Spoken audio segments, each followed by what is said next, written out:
अस्सलाम वालेकुम, मेरा नाम मोहम्मद तारिक है। आज के लेक्चर में हमने बात करनी है relationship between linear and angular quantities. Linear quantities और एंगुलर क्वांटिटीज में क्या रिलेशन है, आज हमने इसको तफसील से देखना है।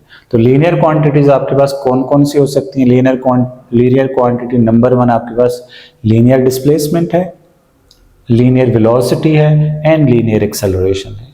एंगुलर क्वांटिटीज कौन सी हैं? Angular displacement, angular velocity and angular acceleration. आपको ये 3 क्वांटिटीज के मुताल्लिक इंफॉर्मेशन मेरी पहले 3 वीडियोस में आप देख सकते हैं। इससे पहले वाली 3 वीडियोस में आप देख सकते हैं। हमने वहाँ पे तफसील से एंगुलर डिस्प्लेसमेंट को हमने पढ़ा है, फिर एंगुलर वेलोसिटी को हमने पढ़ा है, फिर एंगुलर एक्सेलरेशन को हमने डिटेल से वहाँ पे पढ़ा है। अगर आपने वो वीडियोस नहीं देखी तो आप पहले वो देख लें, उसके बाद आप इसको आगे प्रोसीड कर सकते हैं। तो इसमें हमारे पास जो पहली रिलेशन है वो क्या है जी? Relationship between linear and angular displacement. Angular और लीनियर डिस्प्लेसमेंट में क्या रिलेशन है, आज हमने पहले इसको देखना है। लीनियर डिस्प्लेसमेंट क्या होता है? लीनियर डिस्प्लेसमेंट आप जानते हैं, इसको आप एस से डिनोट करते हैं और एंगुलर डिस्प्लेसमेंट को आप थीटा से डिनोट करते हैं। तो इन दोनों में क्या रिलेशन है, हमने पहले ये देखना है। उसके लिए मैंने कंसिडर किया कि मेरे पास कोई भी एक रिजिड बॉडी है जो कि अपने एक्सिस के गिर्द रिवॉल्व कर रही है, कोई भी रिजिड बॉडी जो कि अपने एक्सिस के गिर्द रोटेट कर रही है। तो इस रोटेशन के अंदर क्या होगा, उसका कोई भी एक पार्टिकल है जो कि इनिशियली पॉइंट ए पे मौजूद है। जब ये पार्टिकल एंटी क्लॉकवाइज में रोटेशन करेगा, आफ्टर सम टाइम टी, ये पार्टिकल जब पॉइंट बी पे पहुंचता है तो इसका जो एंगुलर डिस्प्लेसमेंट है या इसकी एंगुलर पोजीशन है वो थीटा बन जाती है। अब क्योंकि ये पार्टिकल रोटेट कर रहा है तो after some another time T ये पार्टिकल पॉइंट सी पे पहुंचता है। जब ये पॉइंट सी पे पहुंचेगा तो यहाँ ए से लेकर सी तक की जो आर्क बन रही होगी, हमने कंसिडर की है ये आर्क इक्वल है रेडियस ऑफ सर्कल के। तो आपको पता है कि जैसे आर्क इक्वल हो जाए रेडियस ऑफ सर्कल के, तो वहां पे जो सेंटर पे सबटेंड होने वाला एंगल होता है उसको आप कहते हैं ये 1 रेडियन है। फिर आपके पास 2 यहाँ पे ट्राइंगल्स आपको नजर आ रही होंगी, एक ए ओ बी और दूसरी ए ओ सी। तो इन 2 ट्राइंगल्स में आपने ज्योमेट्री का इस्तेमाल करके इनकी रिलेशन आपने निकाल लेनी है। तो देखिए यहाँ पे मैंने जो इसकी एक्सप्लेनेशन लिखी है वो कुछ इस तरह से है कि consider a particle of rigid body moving on a circular path of radius R. कोई भी एक रिजिड बॉडी का कोई पार्टिकल है, वो क्या कर रहा है, सर्कुलर पाथ में मूव कर रहा है किसी भी सर्कल के ऊपर जिसका रेडियस आर है। When particle moves from point A to point B, जब वो point A से point B की तरफ मूव करेगा, its angular position will be theta। इसकी angular position क्या है? थीटा है। आप इसको angular displacement भी कह सकते हैं। With arc length S, इस दौरान जो इसकी arc length क्या बन रही है? S बन रही है। एक हमारे पास पार्टिकल है जो कि A से B मूव किया, इस दौरान इसका जो लीनियर डिस्प्लेसमेंट है S, या आर्क लेंथ S होगी और एंगुलर डिस्प्लेसमेंट यहाँ पे थीटा सबटेंड हो रहा है। फिर क्या होगा, when particle reaches point C, during this motion जब पार्टिकल C पॉइंट को रीच करेगा, its arc length become equal to radius of circle. तो C पॉइंट पे जब पहुंचेगा तो ये जो आर्क लेंथ है ये किस चीज के इक्वल हो जाती है? रेडियस ऑफ सर्कल के इक्वल हो जाती है।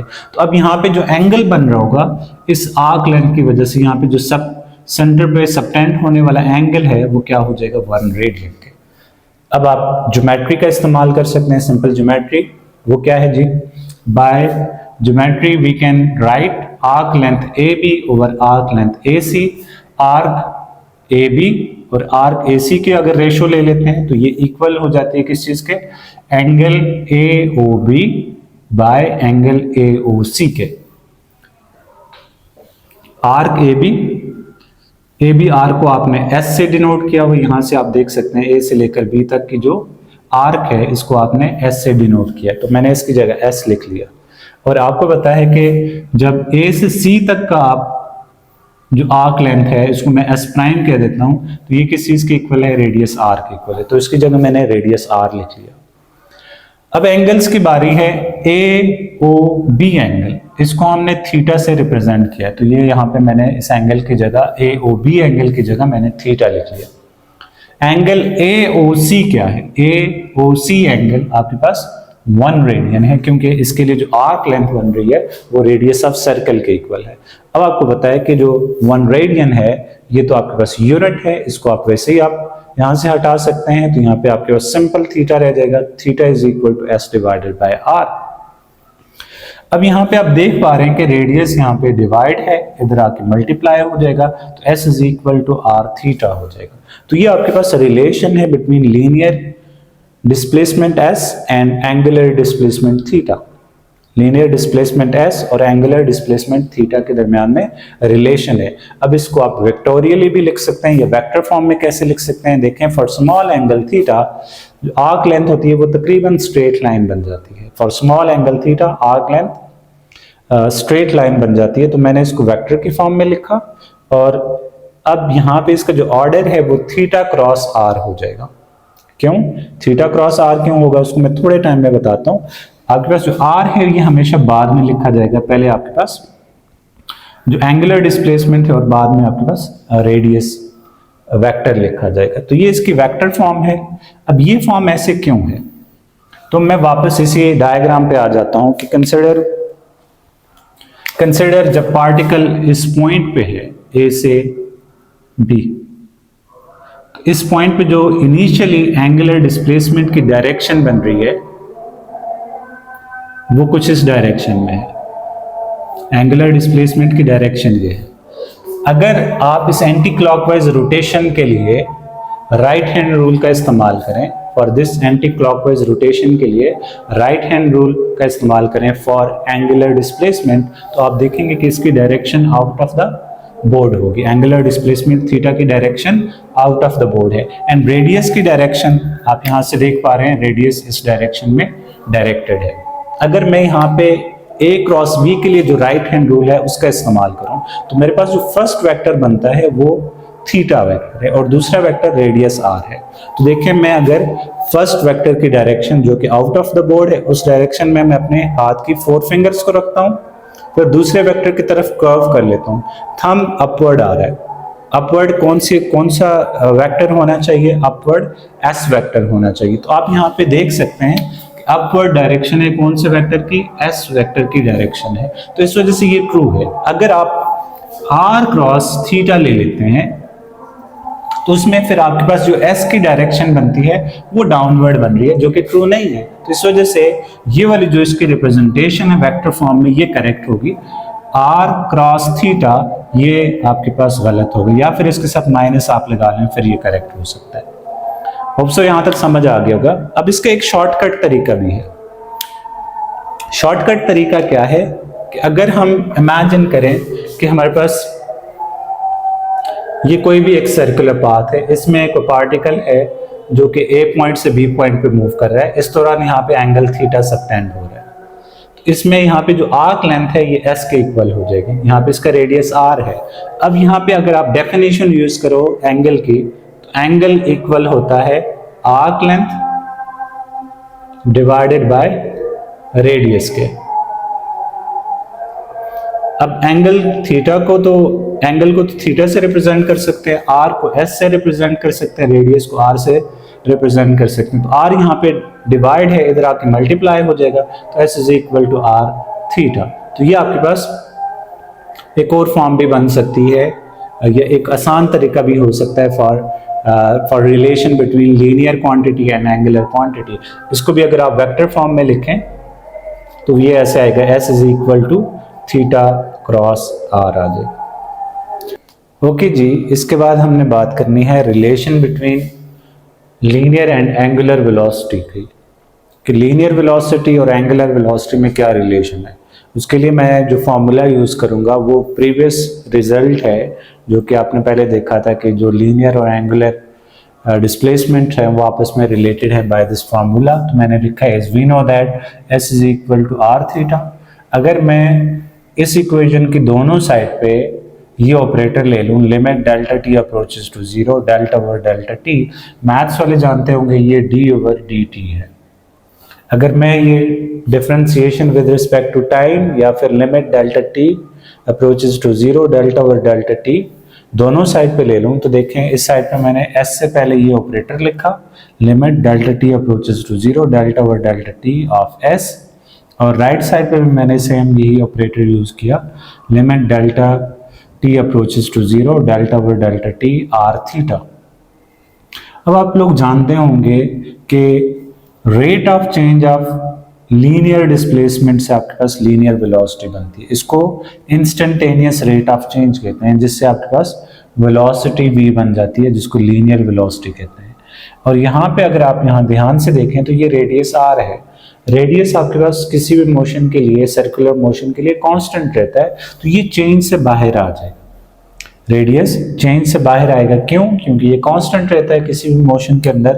तो बाकी मेरे पास क्या रह गया, limit delta T approaches to zero delta over delta T of theta. तो आप लोग जानते हैं कि ये जो आपके पास limit delta T approaches to zero delta theta over delta T आपके पास एंगुलर वेलोसिटी है, तो मैंने इसकी जगह एंगुलर वेलोसिटी भी लिखा, और आपके पास r ऑलरेडी मौजूद है तो ये r ओमेगा बन जाएगा, जो कि आपके पास रिलेशन है between linear velocity and angular velocity.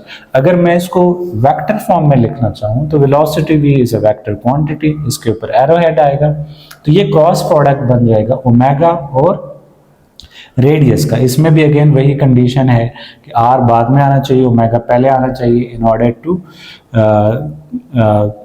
In order for velocity for direction of velocity की, ताकि इसमें जो वेलोसिटी की डायरेक्शन है वो करेक्ट हो जाए।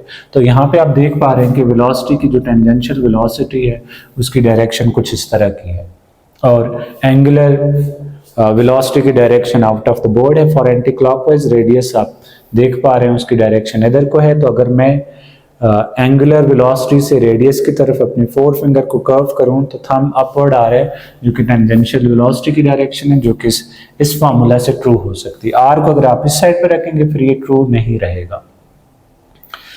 इसके बाद हम बात कर लेते हैं relation between linear and angular acceleration की। लीनियर और एंगुलर एक्सेलरेशन में क्या रिलेशन है, उसके लिए मैंने इसी इक्वेशन का इस्तेमाल करना है यहाँ पे। तो मैंने लिखा है as we know that v is equal to R omega. Again मैंने वही ऑपरेटर यहाँ पे भी दोनों साइड पे ऑपरेट करना है, वो क्या है, limit delta T approaches to zero delta over delta T on both sides. तो इस साइड पे मैंने ये ऑपरेटर लगाया, limit delta T approaches to zero delta over delta T of v, जो कि instantaneous rate of change of velocity है, जिससे आपके पास एक्सेलरेशन मिलता है। और इस साइड पे भी आप यहाँ पे देख पा रहे हैं कि जो ये रेडियस है ये कांस्टेंट रहता है, तो इसको आप चेंज से बाहर लेके आए तो आपके पास बनेगा r limit delta T approaches to zero delta omega over delta T. Delta omega और delta T limit delta T approaches to zero, ये आपके पास अल्फा बन जाता है, जिसको आप एंगुलर एक्सेलरेशन कहते हैं। तो यहाँ से आपके पास जो टेंजेंशियल एक्सेलरेशन है वो इक्वल हो जाएगा r अल्फा के। टेंजेंशियल एक्सेलरेशन क्या होता है थोड़े टाइम में मैं डिस्कस कर लेता हूँ। तो इसकी वेक्टर फॉर्म क्या बनेगी, tangential acceleration is equal to angular acceleration cross radius vector. इन दोनों का क्रॉस प्रोडक्ट लेंगे तो आपके पास टेंजेंशियल एक्सेलरेशन आ जाएगा। यहां से मैं एक दफा फिर समरी बताता चलूं कि आपने प्रीवियसली देखा है कि s is equal to R theta होता है। आप ये ऑपरेटर ले लें, limit delta T approaches to zero delta over delta T. अगर आप डेल्टा ओवर डेल्टा टी भी ले लें फिर भी आपके पास सारी डेरिवेशन एज इट इज रह जाएंगी। यहाँ पे लिमिट क्यों है, क्योंकि जब आप ये लिमिट अप्लाई करते हैं delta T approaches to zero delta over delta T, तो ये डी ओवर डी टी बन जाता है, जिसको डिफरेंशिएशन कहते हैं। तो जो डिस्प्लेसमेंट की डिफरेंशिएशन है वेलोसिटी होती है, और एंगुलर डिस्प्लेसमेंट की डिफरेंशिएशन एंगुलर वेलोसिटी हो जाएगी। यहाँ पे भी इस वजह से हमने साथ में limit delta T approaches to zero लिया है। मैथ्स में ये पूरी इसकी डेफिनेशन है कि limit delta T approaches to zero delta over delta T is equal to D over D T. तो सेम यहाँ पे भी आपने इसी तरह का ऑपरेटर यूज करना है, तो आपके पास टेंजेंशियल एक्सेलरेशन मिल जाएगा। अब मैंने इसके बाद एंगुलर मोशन के अंदर जो टाइप्स ऑफ एक्सेलरेशन इन्वॉल्व हैं उसकी बात करनी है, तो मुझे ये बोर्ड एक दफा फिर रेज करना पड़ेगा। ओके जी, इसके बाद हम बात कर लेते हैं टाइप्स ऑफ एक्सेलरेशन की। तो कोई भी रोटेशनल मोशन हो रही हो तो वहाँ पे 4 तरह के एक्सेलरेशन प्रोड्यूस हो सकते हैं। नंबर 1 आपके पास टेंजेंशियल एक्सेलरेशन है, नंबर 2 आपके पास सेंट्रीपिटल एक्सेलरेशन, नंबर 3 आपके पास नेट एक्सेलरेशन, नंबर 4 आपके पास एंगुलर एक्सेलरेशन। ये 4 तरह के एक्सेलरेशन प्रोड्यूस होते हैं ड्यूरिंग रोटेशनल मोशन। तो हम वन बाय वन इनको ज़रा डिस्कस करते हैं कि ये एक्सेलरेशन कैसे प्रोड्यूस हो रहे होते हैं। इमेजिन आपके पास कोई भी बॉडी है, नंबर 1 आपके पास टेंजेंशियल एक्सेलरेशन है। ये कैसे प्रोड्यूस होता है? इमेजिन आपके पास कोई भी बॉडी है, इनिशियली यहाँ पे मौजूद है और इसकी जो टेंजेंशियल वेलोसिटी है, लेट्स सपोज ये 10 मीटर्स पर सेकंड है। कौन सी वेलोसिटी? Tangential velocity. अब ये बॉडी जब यहाँ पे पहुँचती है, इसकी वेलोसिटी थोड़ी सी बढ़ जाती है। मैं कहता हूँ लेट्स सपोज ये 10 से 15 हो गई है, 15 मीटर्स पर सेकंड इसकी वेलोसिटी होगी, टेंजेंशियल वेलोसिटी। अब ये बॉडी जब यहाँ पे पहुँचती है, इसकी वेलोसिटी और इंक्रीज कर जाती है। अब इसकी वेलोसिटी हो गई है वी टेंजेंशियल, इमेजिन 20 मीटर्स पर सेकंड। और इसके बाद अगर ये बॉडी यहाँ पे पहुँचती है या इस पॉइंट पे पहुँचती है, इसकी वेलोसिटी और इंक्रीज हो रही है, इस पॉइंट पे इसकी वेलोसिटी और इंक्रीज हो रही है। तो आप मुसलसल देख रहे हैं कि वेलोसिटी की जो मैग्नीट्यूड है वो मुसलसल इंक्रीज किए जा रही है। तो यहाँ पे एक एक्सेलरेशन प्रोड्यूस होता है जिसको आप कहते हैं टेंजेंशियल एक्सेलरेशन। क्या कहते हैं? Tangential acceleration. टेंजेंशियल एक्सेलरेशन कब प्रोड्यूस होगा? जब वेलोसिटी की मैग्नीट्यूड मुसलसल चेंज होती जाएगी। जब वेलोसिटी की मैग्नीट्यूड मुसलसल चेंज होगी, जैसे यहाँ पे हो रहा है, देखें पहले 10 से 15, 15 से 20, 20 से 25 मीटर पर सेकंड एंड यहाँ पे 30 मीटर्स पर सेकंड इसकी वेलोसिटी होती जा रही है। तो वेलोसिटी मुसलसल बढ़ रही है। वेलोसिटी के बढ़ने की वजह से जो एक्सेलरेशन प्रोड्यूस होता है उसको आप क्या कहते हैं? सर्कुलर मोशन में उसको कहते हैं टेंजेंशियल एक्सेलरेशन। तो यहाँ पे एक एक्सेलरेशन प्रोड्यूस होगा, उसको आप टेंजेंशियल एक्सेलरेशन कहेंगे। तो ये जो एक्सेलरेशन है, जब वेलोसिटी मुसलसल बढ़ेगी तो ये एक्सेलरेशन पॉजिटिव एक्सेलरेशन होगा, जैसे लीनियर एक्सेलरेशन होता था। इसकी direction same as tangential velocity होगी। तो ये आपके पास ए टी है, या टेंजेंशियल एक्सेलरेशन की ये डायरेक्शन होगी सेम एज वेलोसिटी। जो डायरेक्शन वेलोसिटी की होगी सेम वही डायरेक्शन टेंजेंशियल एक्सेलरेशन की भी होगी। अगर वेलोसिटी मुसलसल बढ़ रही है, वेलोसिटी की मैग्नीट्यूड मुसलसल बढ़ रही है, तो इसकी सेम डायरेक्शन होगी एज टेंजेंशियल वेलोसिटी। अगर इस बॉडी की वेलोसिटी कम हो रही होती तो आपके पास जो ये टेंजेंशियल एक्सेलरेशन होता है उसकी डायरेक्शन इधर को होती, ए टी की डायरेक्शन देन डाउनवर्ड होती, अपोजिट टू वेलोसिटी इसकी डायरेक्शन बननी थी। अगर इसकी जो मैग्नीट्यूड ऑफ वेलोसिटी है वो कम हो रही होती देन इसकी डायरेक्शन अपोजिट होनी थी। समरी क्या है कि जब सर्कुलर मोशन में कोई भी बॉडी रोटेट कर रही हो, सर्कुलर मोशन में कोई भी बॉडी रिवॉल्व कर रही हो, तो वहाँ पे जो उसकी वेलोसिटी की मैग्नीट्यूड चेंज होने की वजह से जो एक्सेलरेशन प्रोड्यूस होता है उसको आप क्या कहते हैं? टेंजेंशियल एक्सेलरेशन कहते हैं। और इसकी डायरेक्शन सेम एज वेलोसिटी होगी अगर वेलोसिटी की मैग्नीट्यूड इंक्रीज कर रही है। तो ये आपके पास टेंजेंशियल एक्सेलरेशन है। अब इसके बाद जो नेक्स्ट टाइप ऑफ एक्सेलरेशन है उसको आप कहते हैं centripetal acceleration. Centripetal acceleration produce होने की कॉज क्या है? सेंट्रीपिटल एक्सेलरेशन प्रोड्यूस होने की कॉज डायरेक्शन का चेंज होना। टेंजेंशियल वेलोसिटी की डायरेक्शन का मुसलसल चेंज होने की वजह से जो एक्सेलरेशन प्रोड्यूस होता है उसको आप सेंट्रीपिटल एक्सेलरेशन कहते हैं। फॉर एग्जांपल यहाँ पे देखें, ये एक बॉडी है, इसकी टेंजेंशियल वेलोसिटी लेट्स सपोज यहाँ पे 20 मीटर्स पर सेकंड है और इसकी डायरेक्शन अपवर्ड है। इस पॉइंट पे भी अगर इसकी वेलोसिटी 20 मीटर्स पर सेकंड है और इसकी डायरेक्शन अब इधर को हो गई है, इस पॉइंट पे इसकी वेलोसिटी 20 मीटर्स पर सेकंड है और इसकी डायरेक्शन डाउनवर्ड है। यहाँ पे आप देख रहे हैं इस पॉइंट पे इस बॉडी की टेंजेंशियल वेलोसिटी की डायरेक्शन ये है। इमेजिन ये वेलोसिटी भी 20 मीटर्स पर सेकंड है और ये राइटवर्ड इसकी डायरेक्शन है। तो आप देख रहे हैं कि इसकी जो मैग्नीट्यूड ऑफ वेलोसिटी है वो चेंज नहीं हो रही। क्या चीज़ चेंज हो रही है? डायरेक्शन मुसलसल चेंज हो रही है। तो डायरेक्शन के चेंज होने की वजह से जो एक्सेलरेशन प्रोड्यूस होता है उसको कहते हैं centripetal acceleration. And centripetal acceleration की डायरेक्शन हमेशा सेंटर ऑफ सर्कल की तरफ होती है। तो ये आपके पास सेंट्रीपिटल एक्सेलरेशन। अगेन, अगर वेलोसिटी की डायरेक्शन मुसलसल चेंज हो सर्कुलर मोशन में और वहाँ पे एक एक्सेलरेशन प्रोड्यूस होगा, उसको आप क्या कहेंगे? सेंट्रीपिटल एक्सेलरेशन कहेंगे, इसको AC कहते हैं और ये डायरेक्टेड होता है टुवर्ड्स सेंटर ऑफ सर्कल।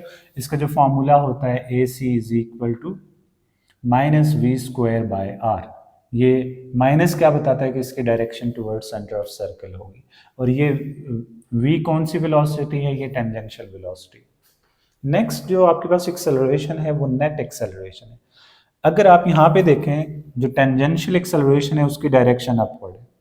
यहाँ पे मैं एक दफ़ा फिर फिगर बना लेता हूँ कि इमेजिन यहाँ पे आप देख रहे हैं कि इसका ये सेंटर है, तो सेंट्रीपिटल एक्सेलरेशन की डायरेक्शन इधर सेंटर ऑफ सर्कल की तरफ है, और दूसरा जो टेंजेंशियल एक्सेलरेशन है उसकी डायरेक्शन अपवर्ड है यहाँ पे, और टेंजेंशियल इसकी डायरेक्शन होती है। तो आप देख पा रहे हैं कि इन दोनों में एक एंगल बनता है जो कि 90 डिग्री का एंगल है। तो ये आपके पास टेंजेंशियल एक्सेलरेशन, सेंट्रीपिटल है देखो। अगर आप इन दोनों एक्सेलरेशंस को कंबाइन करें बाय वेक्टर लॉ, क्योंकि एक्सेलरेशन यू नो के वेक्टर क्वांटिटीज हैं, इनको अगर आप हेड टू टेल रूल से कंबाइन कर लें, लेट्स सपोज मैं इनको हेड टू टेल रूल से यहाँ पे बना लेता हूँ।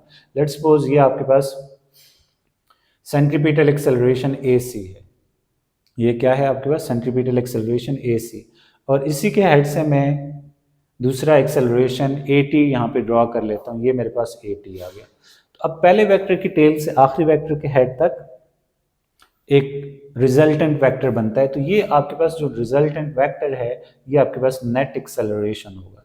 ये net acceleration centripetal acceleration and tangential acceleration का वेक्टर सम होगा। कौन सा सम होगा? वेक्टर सम होगा। यहाँ पे इन दोनों के दरमियान में जो एंगल बनता है वो 90 डिग्री है।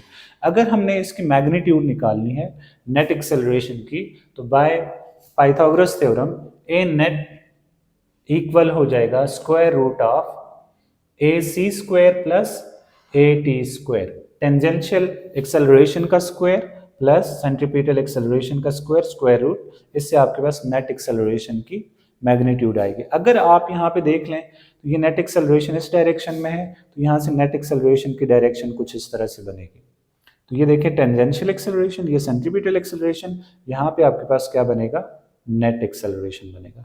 जो लास्ट टाइप ऑफ एक्सेलरेशन है ये आप पहले भी देख चुके हैं, जिसको हम कहते हैं जी एंगुलर एक्सेलरेशन। एंगुलर एक्सेलरेशन कहाँ पे प्रोड्यूस होता है? जब भी कोई बॉडी एंगुलर मोशन कर रही होती है तो वहां पे रेट ऑफ चेंज